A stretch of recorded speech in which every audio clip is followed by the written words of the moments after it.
पुणे जिल्ह्याअंतर्गत बदली टाळण्यासाठी हवेलीतील शिक्षकांनी एक नवीन फंडा अवलंबला। शिक्षकांनी बोगस प्रमाणपत्र शासन दप्तरी सादर केल्याचा धक्कादायक प्रकार उघडकीस आला। बोगस प्रमाणपत्र धारक शिक्षकांना जर विशेष संवर्ग शिक्षक भाग 1 मध्ये लाभ दिला तर खरे लाभार्थी शासनाच्या या योजनेपासून वंचित राहण्याची दाट शक्यता निर्माण झाली। विद्येच्या माहेरघरातच हा प्रकार उघडकीस आल्यानं शैक्षणिक क्षेत्रात एकच खळबळ उडाली। तर जिल्हा परिषदेचे मुख्य कार्यकारी अधिकारी गजानन पाटील काय कारवाई करणार याकडे संपूर्ण जिल्ह्याचं लक्ष लागलंय। नमस्कार, मी प्रियंका आणि तुम्ही पाहताय पुणे प्राईम न्यूज।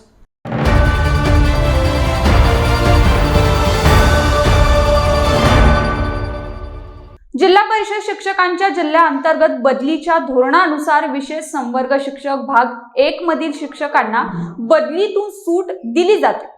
यामध्ये आजारग्रस्त शिक्षक, दिव्यांग मुलांचे पालक, परित्यक्त्या घटस्फोटित महिला शिक्षक, 53 वर्ष पूर्ण झालेले शिक्षक, विधवा, कुमारिका शिक्षक तसेच ज्या शिक्षकांचे जोडीदार गंभीर आजाराने ग्रस्त आहेत इत्यादींचा विशेष संवर्गात समावेश केला जातो।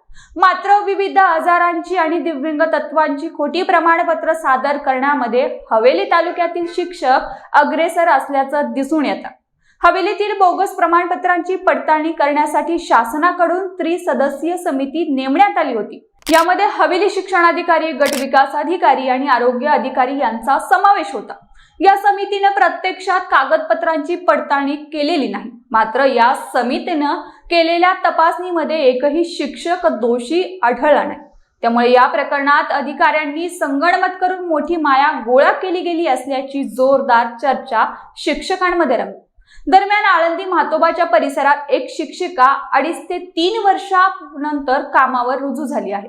संबंधित महिला शिक्षकानं बदली टाळण्यासाठी तिच्या मुलाचे अपंगत्व प्रमाणपत्र तयार केले आहे। तसेच हवेलीतील अनेक शिक्षकांनी एकाच वकिलाकडून मोठी स्वरूपात पती अथवा पत्नीपासून विभक्त राहत असल्याचं लिहून घेतलं।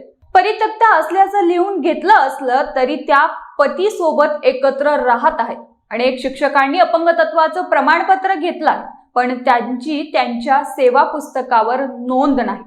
ज्या शिक्षकांना बदली हवी आहे त्या शिक्षकांसाठी हवेलीतील एका वरिष्ठ अधिकाऱ्याने एका हॉटेलवर बैठक बोलावली होती। गेल्या 2 महिन्यापूर्वी झालेल्या बैठकीत बदलीसाठी मोठ्या आकड्यांची गुपचूप बोली लागली।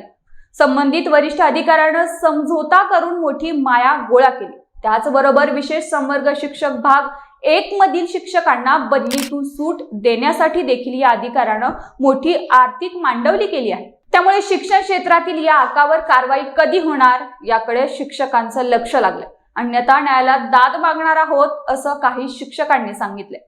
दिव्यांग किंवा गंभीर आजार असल्याची खोटी माहिती देत बदली टाळणाऱ्या जिल्हा परिषदेच्या शिक्षकांविरोधात फौजदारी गुन्हे दाखल करून त्यांना निलंबित करण्याचे निर्देश ग्रामविकास विभागाने दिले आहेत। तसेच न्यायालयाच्या आदेशाप्रमाणे विशेष संवर्गाद्वारे बदलीपासून संरक्षण कसे दिले याचाही खुलासा करावा। बदली टाळण्यासाठी बनावट कागदपत्रांचा आधार घेतल्याचा संशय असल्याचीही फेर तपासणी करावी। तसेच आदेशही ग्रामविकास विभागाने सर्व जिल्हा परिषदांच्या मुख्य कार्यकारी अधिकाऱ्यांना दिले आहेत। त्यामुळे हवेलीतील खोटे प्रमाणपत्र सादर करणाऱ्या शिक्षकांवर कारवाई होणार की त्यांना नेहमीप्रमाणे अभय दिले जाणार हेही पाहणं महत्त्वाचं ठरणार आहे। तर जिल्हा परिषदेचे मुख्य कार्यकारी अधिकारी गजानन पाटील हे हवेलीतील त्या वरिष्ठ अधिकाऱ्यावर काय कारवाई करणार याकडे संपूर्ण जिल्ह्याचं लक्ष लागलंय।